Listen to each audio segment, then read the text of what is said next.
All right, so this is a hose extension that I use on my motor whenever I need to flush the motor. I find this to be a lot easier than me connecting my hose directly to the motor. And again, these are used for a number of different reasons, but the reason why I have this here and the reason why I'm sharing is if you have a Suzuki motor where you don't have a hose directly to connect to flush your motor out with, having something like this here makes all the difference and making it easy to connect your water hose to flush your motor out.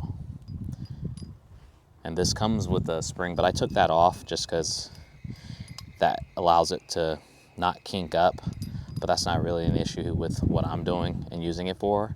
But I just want to share that little tidbit. If you are looking for a way to make flushing your motor out a lot easier, especially if it's this brand, this is what you can get.